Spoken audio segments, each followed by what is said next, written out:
नमस्कार दोस्तों, पिछले साल अप्रैल के महीने में रामनवमी के समय कुछ लोग पकड़े गए गौ हत्या करते हुए आगरा के शहर में। इसकी वजह से आगरा में उस वक्त कम्युनल हिंसा भी छिड़ गई थी। ये इकलौता ऐसा इंसिडेंट नहीं है, अगस्त 2022 में भी ऐसा ही कुछ हुआ था। उत्तर प्रदेश के कनौज डिस्ट्रिक्ट में एक शिव मंदिर के सामने किसी आदमी ने मीट फेंक दी और उसकी वजह से हिंसा छिड़ गई। ऐसा ही कुछ मई 2020 में भी हुआ था। कोयम्बटूर मंदिर के सामने किसी ने मीट फेंक दी।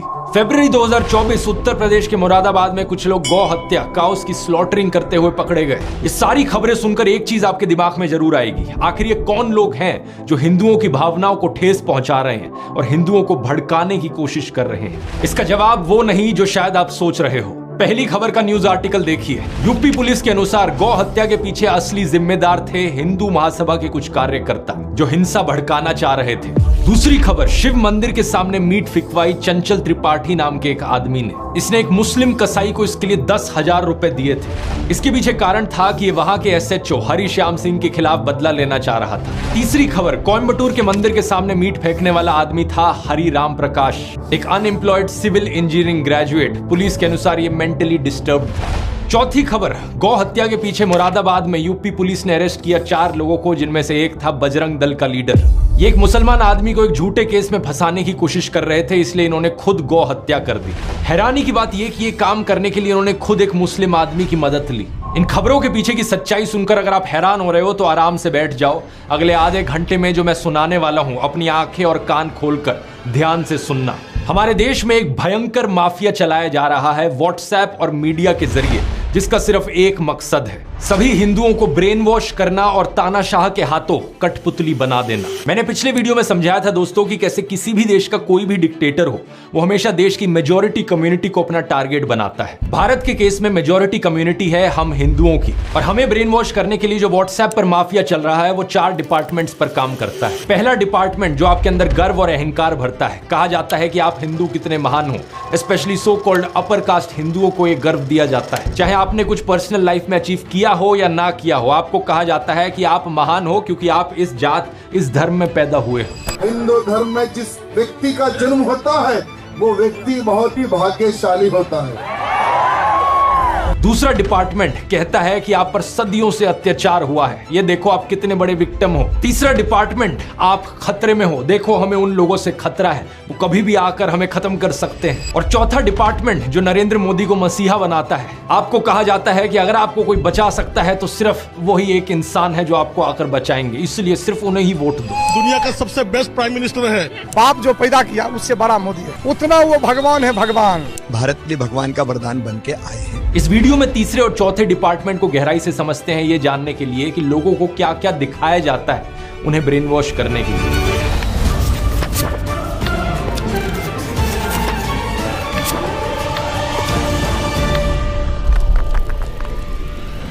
दुनिया भर पर नजर डालें दोस्तों तो डिक्टेटर्स कई देशों में देखे गए हैं, चाहे ये पाकिस्तान हो, जर्मनी हो, चिली हो या रवांडा हो, लेकिन सभी डिक्टेटर्स के द्वारा टारगेट हमेशा मेजॉरिटी कम्युनिटी को किया जाता है। पाकिस्तान के देश में सुन्नी मुस्लिम्स मेजॉरिटी में है, तो उन्हें ब्रेन वॉश करने के लिए झूठी खबरें फैलाई गई कि कैसे देश की बाकी माइनॉरिटीज उनके लिए खतरा बन रही हैं। हिंदू, क्रिश्चियन, सिख, शिया मुस्लिम्स, अहमदिया मुस्लिम्स या फिर सूफी मुस्लिम्स ही क्यों ना हो। 2021 में BBC ने वीडियो रिपोर्ट अपलोड करी थी जिसमें दिखाया गया कि पाकिस्तान की स्कूल की किताबों में कैसा नफरतखोर प्रोपेगेंडा मौजूद है, जिसके जरिए बच्चों के दिमाग में जहर डाला जाता है। उन्हें ये कहानियां सुनाई जाती हैं कि कैसे हिंदूज और सिख्स ने लाखों औरतों बच्चों को मार दिया। मेरे पास मुताला पाकिस्तान बुक है और ये 11वीं और 12वीं जमात के लिए है। पेज नंबर 33 पे ये लिखा हुआ है, इंसानियत दुश्मन हिंदुओं और सिखों ने हजारों बल्कि लाखों औरतों, बच्चों, बूढ़ों और जवानों की इंतहाई बेदर्दगी और संगदिली से कत्ल किया और बेआबरू किया। और इतना ही नहीं, यहूदियों को भी इस्लाम का दुश्मन बताया जाता है। इसके अलावा इस 2016 की रिपोर्ट को देखो या फिर इस 2021 की रिपोर्ट को देखो, जिसमें बताया जा रहा है कि कैसे अहमदिया मुसलमानों के खिलाफ भी हेट स्पीच देखने को मिलती है पाकिस्तान में। इस सब नफरत का नतीजा ये हुआ है कि पाकिस्तान आज के दिन बहुत ही बुरी हालत में है।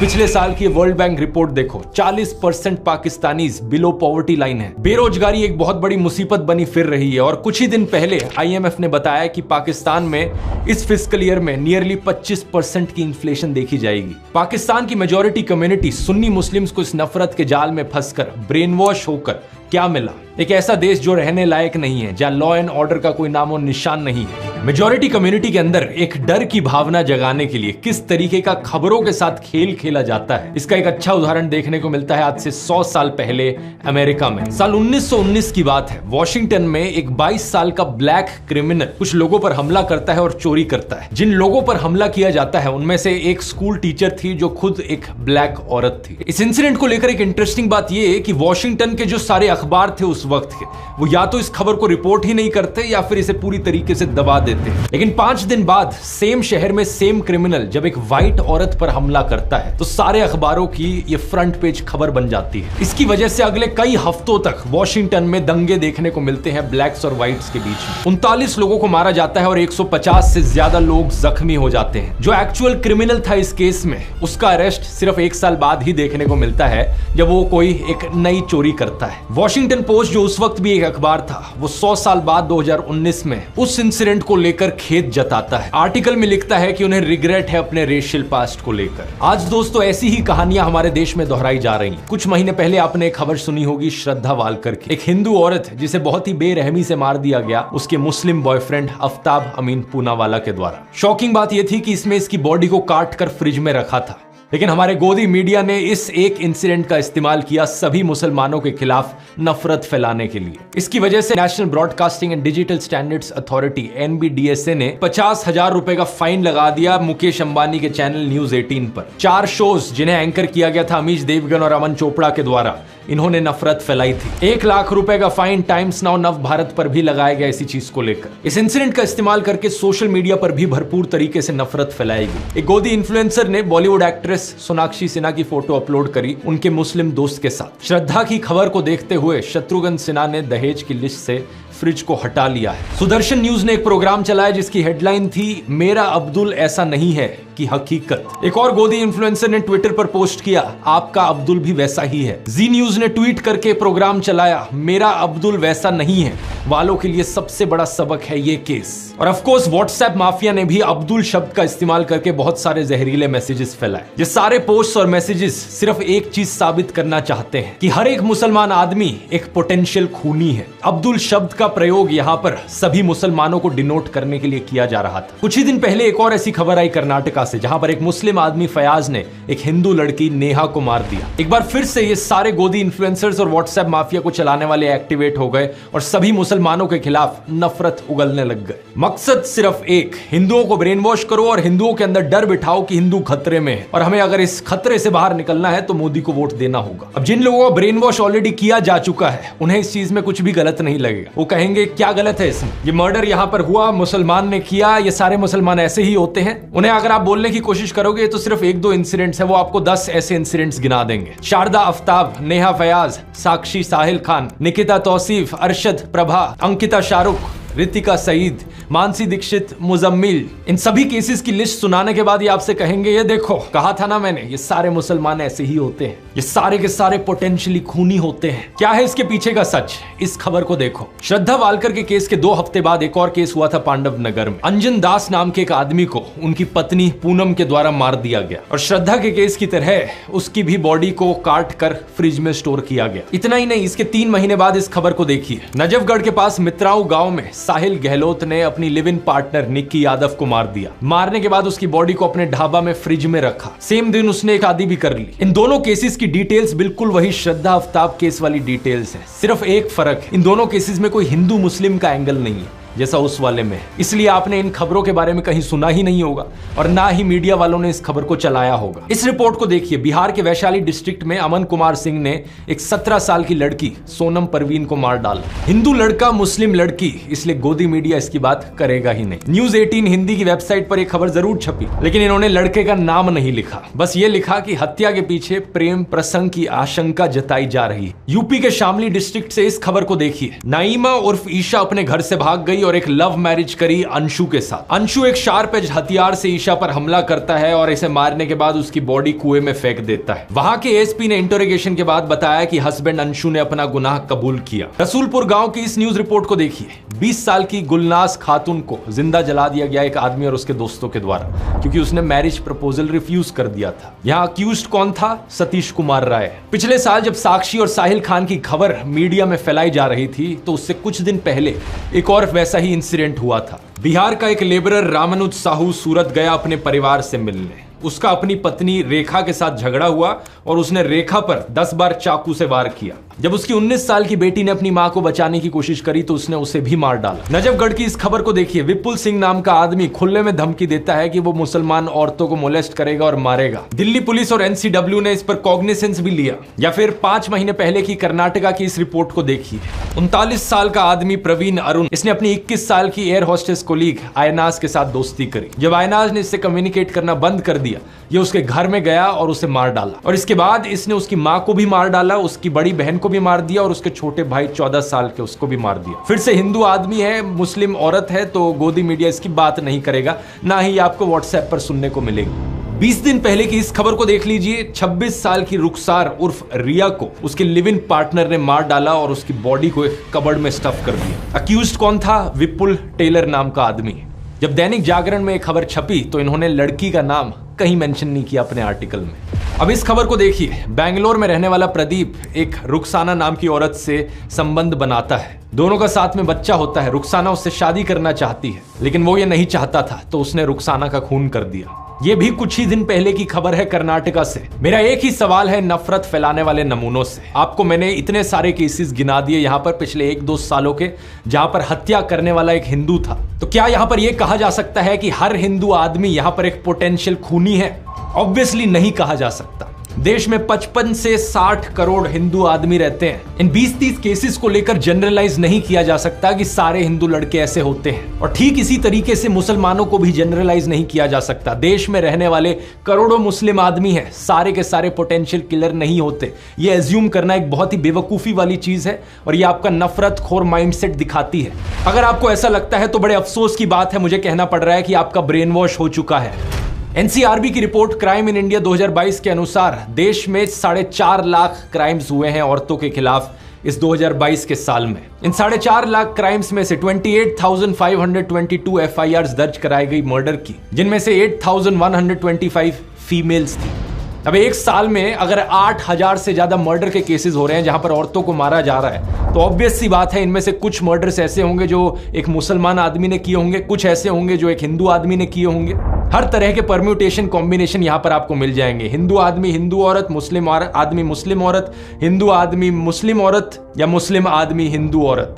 और सिर्फ हिंदू मुस्लिम ही नहीं, सभी धर्मों के आपको कॉम्बिनेशन मिल जाएंगे, क्योंकि 8,000 यहां पर बहुत बड़ा नंबर होता है। प्रॉब्लम यह है कि जिन लोगों का ब्रेन वॉश हो चुका है उनकी आवाज सिर्फ तब निकलती है जब उन्हें दिखता है कि हत्या करने वाला एक मुस्लिम आदमी था और जिसकी हत्या हुई वो एक हिंदू औरत थी। लेकिन इन सब लोगों के मुंह पर चुप्पी लग जाती है जब दिखता है कि यहाँ एक हिंदू औरत को हिंदू आदमी के द्वारा मारा गया, या फिर एक मुस्लिम औरत को हिंदू आदमी के द्वारा मारा गया। किसी भी नॉर्मल इंसान में अगर इंसानियत है तो वो इन सभी केसेस के खिलाफ आवाज उठाएगा जहां जहां औरतों का अत्याचार हो रहा है। कोई भी सेंसिबल आदमी यहां पर कहेगा सरकार को कि यहां सारे क्राइम्स को क्यों नहीं रोका जाता जो सारी औरतों के खिलाफ हो रहे हैं। असलियत में सॉल्यूशन ढूंढने की जरूरत है इस चीज को लेकर। ऐसा तो होगा नहीं कि पुलिस एक एरिया को सेफ बनाएगी सिर्फ हिंदू औरतों के लिए और मुस्लिम औरतों के लिए वो एरिया अनसेफ रहेगा।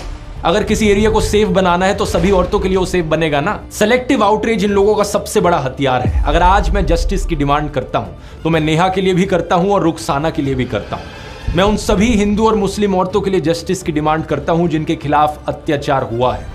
पुलिस को यहां पर स्पीडी इन्वेस्टिगेशन करने की जरूरत है। देश भर में अगर पुलिस वालों की कमी है तो स्टेट गवर्नमेंट्स को यहां पर और पुलिस को रिक्रूट करने की जरूरत है। कोर्ट्स अगर धीरे काम करते हैं तो उन्हें फास्ट ट्रैक ट्रायल करने की जरूरत है। तारीख पे तारीख देना उन्हें बंद करना होगा। और खून करने वाला चाहे हिंदू हो या मुसलमान हो, उन सबको स्ट्रिक्टेस्ट पनिशमेंट दी जानी चाहिए। अब मैं इन बीजेपी वालों को चैलेंज करता हूं कि ये सेम चीज बोलकर दिखाएं। इनका एक भी नेता, एक भी कार्यकर्ता ये सेम चीज बोल नहीं पाएगा, हिम्मत ही नहीं होगी, क्योंकि अगर इन्होंने ये चीज बोल दी तो इनका पूरा का पूरा सिस्टम खत्म हो जाएगा। हिंदुओं को ब्रेन वॉश करने का इनका यही तरीका है और इसके बिना इनका धंधा ही नहीं चलेगा। अरे किसी और धर्म की औरत को लेकर जस्टिस की डिमांड करे वो तो बहुत दूर की बात है, ये हिंदू औरतों के लिए भी जस्टिस की डिमांड नहीं करेंगे अगर इन्हें दिखा कि बीजेपी इन्वॉल्व है कहीं पर। अगर किसी हिंदू औरत को किसी हिंदू आदमी के द्वारा मारा गया किसी बीजेपी रूल्ड स्टेट में, या किसी कल्प्रिट का कोई बीजेपी कनेक्शन निकल जाए, तो इनके मुंह बिल्कुल बंद हो जाते हैं। दिसंबर 2019 में देख लो क्या हुआ था जब farmer BJP MLA Kuldeep Singh को कॉन्विक्ट किया गया किडनैपिंग और मोलेस्टिंग के केस में। इस केस में बहुत से विटनेसेस की मौत हो गई थी और इनके कार्यकर्ताओं ने क्या किया, इनके सपोर्ट में रैली निकाली थी। विधायक जी सरासर निर्दोष हैं, उनको फंसाया जा रहा है। कुछ महीने पहले एक IIT BHU का केस हुआ जहां पर 3 अक्यूज थे, कुणाल पांडे, सक्षम पटेल और अभिषेक चौहान। ये बीजेपी IT सेल की वाराणसी यूनिट का हिस्सा थे। इन्होंने अपनी फोटोज पोस्ट करी थी JP नड्डा के साथ, अनुराग ठाकुर के साथ, UP CM आदित्यनाथ के साथ। क्या लगता है आपको यहां पर किसी हिंदू औरत की इन्हें चिंता थी? बिल्कुल नहीं थी, क्योंकि इस केस में इनके खुद के लोगों पर आरोप लगा था बलात्कारी का। उत्तराखंड का ये केस देख लो, 19 साल की अंकिता भंडारी का। ये एक रिजॉर्ट में काम करती थी और इस रिजॉर्ट के owner farmer BJP politician Vinod Arya के बेटे पुलकित आर्या थे। इस पर इल्जाम लगा कि इसने अंकिता को मोलेस्ट किया और उसकी हत्या कर दी। लड़की के पापा को एक से दूसरे पुलिस स्टेशन तक भागना पड़ा FIR रजिस्टर करवाने के लिए। कुछ एक्शन सिर्फ तब लिया गया जब लोकल न्यूज पोर्टल जागो उत्तराखंड में इस मर्डर को हाईलाइट किया, लेकिन बाद में पता है क्या हुआ? इस न्यूज पोर्टल के जर्नलिस्ट आशुतोष नेगी को ही पुलिस अरेस्ट कर लेती है, ये कहकर कि इसके इंटेंशंस पर हमें शक होता है।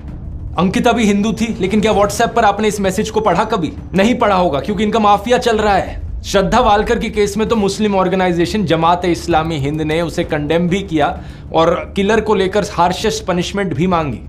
नेहा फयाज के केस में अंजुमन इस्लाम कम्युनिटी के मेंबर्स ने कर्नाटका चीफ मिनिस्टर को लेटर भी लिखा, ये कहते हुए कि हम अक्यूज्ड फयाज के खिलाफ सीवियर पनिशमेंट की मांग करते हैं। लेकिन जो व्हाट्सएप फॉरवर्ड्स आपके फोन में हर दिन हर शाम को आ रहे हैं, वो व्हाट्सएप फॉरवर्ड्स आपको ये चीजें नहीं बताएंगे, क्योंकि उनका मकसद सिर्फ आपको ब्रेन वॉश करना है। वो सिर्फ आपके दिल के अंदर डर की भावना जगाना चाहते हैं कि आपको डर लगे मुसलमानों से और फिर इस डर के मारे आकर आप मोदी को वोट दो। मुझे बड़ा बुरा लगता है कहते हुए कि हमारे देश के प्रधानमंत्री के पास भी अब और कुछ बचा नहीं है। अब उन्होंने भी अपने भाषणों में ऐसे झूठ फैलाने शुरू कर दिए हैं कि हिंदुओं के अंदर डर बैठे और डर के मारे वो उन्हें वोट करें। ये संपत्ति इकट्ठी करके किसको बांटेंगे? जिनके ज्यादा बच्चे हैं उनको बांटेंगे, घुसपैठियों को बांटेंगे। पहली बात, कांग्रेस के पूरे मैनिफेस्टो में हिंदू और मुस्लिम शब्द का कहीं कोई जिक्र नहीं किया गया है और ना ही वेल्थ रीडिस्ट्रीब्यूशन शब्द आपको पूरे मैनिफेस्टो में कहीं मिलेगा। मेरी बात पर यकीन नहीं होता, आप इनका मैनिफेस्टो खुद जाकर देख सकते हो। कांग्रेस की वेबसाइट पर लिंक मैंने डिस्क्रिप्शन में भी डाल दिया है। Ctrl F करके वेल्थ रीडिस्ट्रीब्यूशन सर्च करने की कोशिश करना, कुछ नहीं मिलने वाला। उल्टा कांग्रेस के मैनिफेस्टो में बात करी गई है एजुकेशन की, हेल्थ केयर की, रोजगार की। इन्होंने कहा है कि ये 22 करोड़ लोगों को गरीबी से बाहर निकालेंगे, करोड़ों नौकरियां देंगे। राहुल गांधी ने अपनी स्पीच में भी ऐसा ही कहा था कि जितने रुपए नरेंद्र मोदी ने अडानी को दिए उतने रुपए ये गरीबों को देंगे, मजदूरों को, किसानों को और युवाओं को देंगे। जितना पैसा उन्होंने अरबपतियों को दिया उतना पैसा हम गरीबों को, पिछड़ों को, दलितों को, आदिवासियों को उठा के दे देंगे। दूसरी बात, प्रधानमंत्री ने बड़ी बेशर्मी से मुस्लिम्स पर वही स्टीरियोटाइप थोप दिया जो इनके व्हाट्सएप माफिया में फैलाया जाता है कि ये मुसलमान तो हमेशा ज्यादा बच्चे पैदा करते हैं। क्या प्रधानमंत्री ये खुद 5 भाई बहन नहीं है क्या? यूपी चीफ मिनिस्टर आदित्यनाथ को देख लो, उनके खुद 3 भाई और 3 बहन है। ये जो परसेप्शन बनाया जाता है कि मुसलमान ज्यादा बच्चे पैदा करते हैं, ये बिल्कुल बकवास परसेप्शन है, क्योंकि सरकारी रिपोर्ट्स को आप देखोगे तो ज्यादा बच्चे पैदा करना इसका फीमेल लिटरेसी से रिलेशन है। लक्षद्वीप में 96% लोग मुस्लिम है, लेकिन वहां की फीमेल लिटरेसी हाई है, इसलिए वहां का फर्टिलिटी रेट बहुत कम है। ऑन एवरेज लक्षद्वीप में एक औरत सिर्फ 1.4 बच्चे पैदा करती है, लेकिन देश भर में यह एवरेज 2 पर है। अब बिहार जैसी स्टेट को देख लो जहां पर फीमेल लिटरेसी सबसे कम है, इसलिए बिहार बर्थ रेट में सबसे ऊपर है। कुछ जगहों पर ये जो लोकलाइज ट्रेंड देखने को मिलता है जहां मुस्लिम्स का फर्टिलिटी रेट थोड़ा सा ज्यादा है बाकी रिलीजन से, इसके पीछे कारण भी लिटरेसी रेट है, क्योंकि हिस्टोरिकली मुस्लिम्स का लिटरेसी रेट हमेशा थोड़ा सा पीछे था, लेकिन अब मुस्लिम्स का बर्थ रेट सबसे तेजी से कम हो रहा है। लेकिन प्रधानमंत्री मोदी को इन फैक्ट से क्या फर्क पड़ता है? उनका तो एक ही फंडा है, झूठ बोलो, झूठ बोलो, झूठ बोलो। हमें सभी हिंदुओं को जागरूक करने की जरूरत है दोस्तों। जब ये डर का माहौल बनाने के लिए इनके पास असली खबरें खत्म हो जाती हैं, तो ये झूठी खबरें फैलाना शुरू कर देते हैं। श्रद्धा वालकर के केस में रशीद खान नाम के एक आदमी का केस निकल कर आया था। एक ऑन ग्राउंड न्यूज रिपोर्टर ने रशीद खान नाम के एक आदमी से बात करी जो श्रद्धा वालकर के मर्डर को जस्टिफाई कर रहा था। उसके खिलाफ एक FIR दर्ज करी गई और जब पुलिस ने उसे अरेस्ट किया तो पता है क्या पता चला? उस लड़के का नाम एक्चुअली में विकास कुमार था। रशीद खान बनने का नाटक कर रहा था वो। एक और ऐसा ही केस सामने आया जब एक फेसबुक पोस्ट वायरल होने लगी राजिया बानो नाम के यूजर नेम के साथ। इस पोस्ट में जस्टिफाई किया जा रहा था कि हिंदू औरतों के खिलाफ कुछ हो तो वो ठीक है, रिवेंज है। कुछ हिंदू अकाउंट्स ने बड़ी आउटरीच करी इसको लेकर कि ये मुसलमान हम लोगों से इतना नफरत क्यों करते हैं। और जब इस चीज का फैक्ट चेक किया गया तो पता लगा कि यूजर नेम गलत था। राजिया की जगह राजिया लिख रखा था और प्रोफाइल पिक के बारे में सर्च किया तो पता चला कि ये राजिया के यूजर नेम के पीछे एक पवन शर्मा नाम का आदमी था। इस बंदे की एक और पोस्ट मिली तो किसी ने कमेंट कर रखा था, शर्मा जी नाम क्यों बदल लिया? तो उस आदमी ने लाफिंग इमोजीज के साथ रिप्लाई किया, पवन भाई अब मुल्ली बनोगे क्या? सॉरी मुल्ला। और इसने रिप्लाई किया, just wait and watch dear. कुछ लोग नफरत के पागलपन में इतने अंधे हो गए हैं कि ये खुद से नफरत की खबरें फैलाते हैं ताकि इल्जाम वहां मुसलमानों पर डाला जा सके, उनकी इमेज को बदनाम किया जा सके। वीडियो के शुरू में मैंने आपको ऐसे ही कुछ किस्से सुनाए थे जहां पर बजरंग दल और हिंदू महासभा के मेंबर्स ने जाकर गौ हत्या करी, और वो भी इसलिए ताकि किसी मुसलमान पर इल्जाम डाला जा सके कहकर कि ये देखो ये मुसलमान लोग हैं जो हमारी गौ माता की हत्या करते हैं। यहां पर एक बहुत बहुत बड़ा खेल खेला जा रहा है दोस्तों। झूठी खबरें कितनी ज्यादा फैलाई जा रही हैं आप यकीन नहीं करोगे। एक यूजर अभिषेक कुमार अपने आप को मोदी का परिवार कहते हैं, ये वीडियो शेयर करते हैं जहां पर कुछ लड़कियां एक आदमी के पीछे भागकर उसे डंडों से मार रही हैं। लिखा जाता है वीडियो कहां से है ये पता नहीं, लेकिन ये देखकर बहुत अच्छा लगा कि हिंदू बेटियों ने लव जिहादियों को सबक सिखाना शुरू कर दिया है। अगर सर्च करके देखोगे वीडियो कहां से है, उत्तर प्रदेश का ये इंसिडेंट है 2018 का, और जिस आदमी को मारा जा रहा है उसका नाम है कपिल चौहान, क्योंकि वो लड़कियों को छेड़ा करता था। बात यहाँ पर ये नहीं है कि मुस्लिम ईव टीजर्स नहीं हो सकते, बिल्कुल हो सकते हैं। ऐसे भी मुस्लिम होंगे जो अपनी आइडेंटिटी हिंदू नामों के पीछे छुपा कर रखते हैं और हिंदू लड़कियों को ट्रैप करने की कोशिश करते हैं, जैसे कि जुलाई 2022 का केस यूपी के आजमगढ़ में। ऐसे भी मुस्लिम्स हैं जिन्होंने हिंदू मंदिरों के सामने कुछ गलत किया है, जैसे कि ये वेस्ट बंगाल टेम्पल का केस जहां पर एक मुस्लिम आदमी ने उसके सामने पेशाब कर दिया था। लेकिन बात मैं यहां पर यह कहना चाह रहा हूं कि लॉ एंड ऑर्डर हमेशा काम करना चाहिए, हर इंसान को पनिशमेंट मिलनी चाहिए, लेकिन आपको जो दिखाया जा रहा है वो सिर्फ एक साइड की खबरें दिखाई जा रही हैं। और ये जो नफरत फैलाई जा रही है ये सिर्फ मुसलमानों के खिलाफ नहीं है, बल्कि बीजेपी के खिलाफ जो भी आवाज उठाता है उसके खिलाफ सिमिलर तरीके से कैंपेन चलाई जाती है। एग्जाम्पल लेकर देख लो कांग्रेस का। ये खबर सुनी आपने कि कांग्रेस लीडर रशीद अलवी ने राम भक्तों को राक्षस कहकर बुलाया। सिर्फ व्हाट्सएप पर ही नहीं बल्कि इस खबर को तो कई गोदी मीडिया वालों ने भी चलाया था। After Salman Khurshid, another Congress leader sparks a row. Congress neta Alvi compares those chanting Ram Bhakts to demon. Rashid Alvi साहब ने बोला कि ये जो जय श्री राम बोलते हैं ये सब राक्षस है, लेकिन ये सरासर झूठी खबर थी। सच बात यह है कि रशीद अलवी एक्चुअली में बात कर रहे थे रामायण की, जब मेघनाथ से लड़ते हुए लक्ष्मण अनकॉन्शियस हो जाते हैं और हनुमान उनके लिए जड़ी बूटी लेकर आते हैं। रावण कुछ राक्षसों को भेजता है जो अपने आप को एक साधु की तरह डिस्गाइज कर लेते हैं, कुछ ऐसे राक्षस जो खुद जय श्री राम का नारा लगाते हैं। यही चीज उनके द्वारा कही जा रही थी कि ये कुछ लोग जो राम का नाम ले रहे हैं ये असल में राक्षस हैं साधुओं के फेज में। वो अप्सरा बन जाती है और वो हनुमान जी से कहती है, हनुमान क्यों वक्त खराब कर रहे हो? तुम्हें तो सूरज निकलने से पहले जाना है संजीवनी बूटी लेकर। और ये जो सामने बैठा है जय श्री राम कह रहा है, मुनि नहीं, ये निश्चर घोरा, ये मुनि नहीं है, ये तो घोर राक्षस है। मैं आपसे बस इतनी बात कह के अब आपसे विदा लूंगा कि आज भी बहुत लोग जय श्री राम का नारा लगाते हैं, वो सब मुनि नहीं, वो निश्चर घोरा।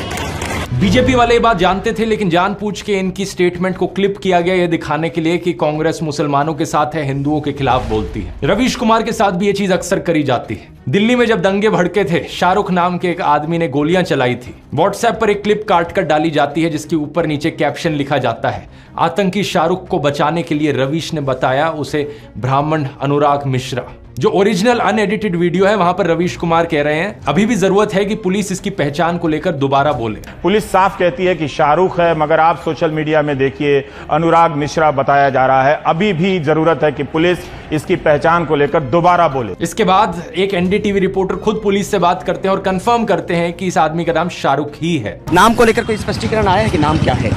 शाहरुख नाम है उसका।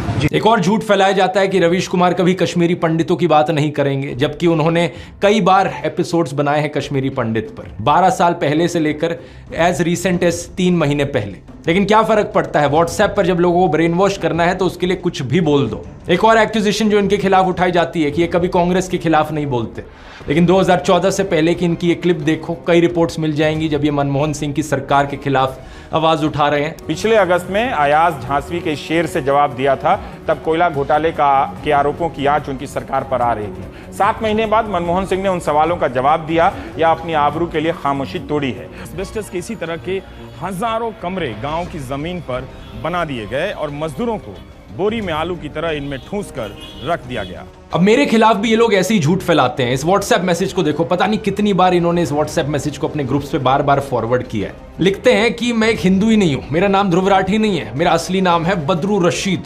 और इतना ही नहीं, इन्होंने मेरी वाइफ यूली को भी पाकिस्तानी बना दिया। और नीचे देखो क्या क्या बकवास लिख रखी है कि यहाँ पे पाकिस्तानी आर्मी का कनेक्शन है, ISI है, अमेरिका है, दाऊद इब्राहिम का कनेक्शन है। क्या बकवास लिखते हैं, मुझे सुनकर हंसी आती है, आपको भी हंसी आ रही होगी, लेकिन इसके पीछे का एजेंडा देखो क्या है। जो भी बीजेपी के खिलाफ बोलने की कोशिश करता है उसे किसी ना किसी तरीके से मुसलमान बना दो, पाकिस्तानी बना दो, क्योंकि जो ओवरऑल गेम यहाँ पर खेला जा रहा है वो यही है कि हिंदुओं के अंदर डर बैठाना है।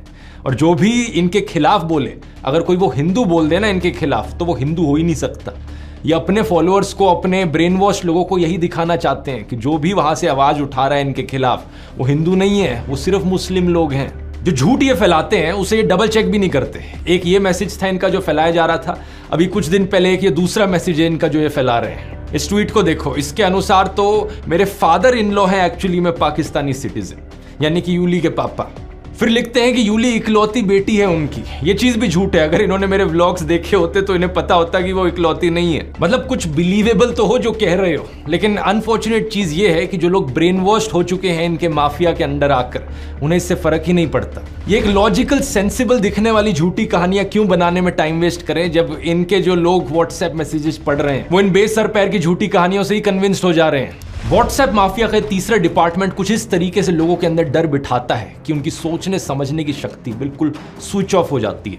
इसलिए बहुत जरूरी है लोगों को जागरूक करना इस चीज के बारे में, स्पेशली हिंदू लोगों को जागरूक करना, क्योंकि अगर किसी को सबसे ज्यादा बेवकूफ बनाया जा रहा है यहां पर, तो वो हम हिंदुओं को बनाया जा रहा है। इस माफिया के 2 और डिपार्टमेंट्स बचते हैं, आने वाले वीडियोस में उनको भी गहराई से समझेंगे, लेकिन तब तक काम रुकना नहीं चाहिए। हमारा ये संघर्ष देश के संविधान को बचाने के लिए है, देश के लोकतंत्र को बचाने के लिए। और अगर आप उन लोगों में से हो जिन्हें अभी भी लगता है कि नहीं देश में सब ठीक चल रहा है, देश में कोई तानाशाही नहीं है, तो जरा कुछ दिन पहले की इस खबर को देख लो जरा। सूरत की लोकसभा सीट पर क्या हुआ, कांग्रेस के कैंडिडेट को डिस्क्वालीफाई कर दिया गया और वहां बाकी 8 कैंडिडेट्स ने किसी ना किसी बहाने से विड्रॉ कर लिया, यानी कि इलेक्शन होने से पहले ही बीजेपी ने यह सीट जीत ली। इमेजिन कर सकते हो दोस्तों, लाखों लोग जो सूरत में रहते हैं उनका लोकतांत्रिक अधिकार उनसे इस तरीके से छीन लिया गया। इतना ही नहीं, अरुणाचल प्रदेश में भी ऐसा ही कुछ हुआ। बीजेपी ने 10 सीटें ऑलरेडी जीत ली वहां पर इलेक्शन होने से पहले ही। और इस खबर को देखो, जहां पर दिल्ली में वो चुनाव हारने वाले थे उन्होंने इलेक्शन ही नहीं होने दी एमसीडी की। इससे पहले चंडीगढ़ की इलेक्शन में सीधा सीधा फ्रॉड करने की कोशिश करी गई थी बीजेपी को जिताने के लिए। मतलब समझ रहे हो आप इस सब का दोस्तों, जो पहले चंडीगढ़ में हुआ, जो आज सूरत में हुआ, वो कल पूरे हिंदुस्तान में होगा अगर इन्हें इसी तरीके से जीतने दिया गया तो। 1 नेशन 1 इलेक्शन तो सिर्फ दिखावे का फंडा लगता है। अगर देश इसी तरीके से आगे बढ़ता रहा तो यहां पर जल्द ही 1 नेशन 0 इलेक्शन होगी। चुनाव होने से पहले ही बीजेपी के कैंडिडेट्स जीतते जाएंगे। क्या आप ऐसा देश देखना चाहते हो जहां पर इलेक्शन के कोई मायने ही ना रह जाएं? इस चुनाव में दोस्तों हमें अपनी पूरी जी जान लगानी होगी देश के लोकतंत्र को बचाने के लिए। मैंने तो अपना पूरा करियर यहां दांव पर लगा दिया है, क्योंकि मैं चुप नहीं बैठ सकता, मैं देश को ऐसी हालत में गिरते नहीं देख सकता। इसलिए मैं बार बार कह रहा हूं अपनी आवाज उठाओ, क्योंकि शायद दोबारा कभी मौका ना मिले। 3 स्टेप्स मैं आपको दोबारा से बताना चाहूंगा। स्टेप 1, मेरे व्हाट्सएप चैनल को जाकर ज्वाइन करो। इसका लिंक इस QR कोड में मिल जाएगा, या लिंक डिस्क्रिप्शन में भी है।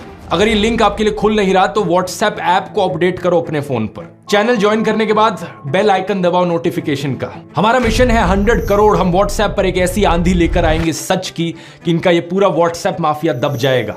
स्टेप 2, वोट करना मत भूलना। वोट करना बहुत बहुत जरूरी है। अपने परिवार में, अपने दोस्तों तक ये चीजें पहुंचाओ। और स्टेप 3, जितना आप अपने आसपास के लोगों को जागरूक कर सकते हो करो। वीडियोस बना के करो या घरों से बाहर निकलो, गांव में जाओ, मोहल्लों में जाओ, सड़कों पर घूमो, लोगों तक ये संदेश पहुंचाओ कि देश कितना खतरे में है। मुझे नहीं पता अंत में हमारी ये कोशिश सफल होगी या नहीं, लेकिन एक बात जरूर पता है मुझे, मैं अपने आप पर हमेशा गर्व करूंगा कि मैं चुप नहीं बैठा रहा। मैंने अपनी तरफ से पूरी कोशिश करी, आखिरी दम तक कोशिश करी। जय हिंद।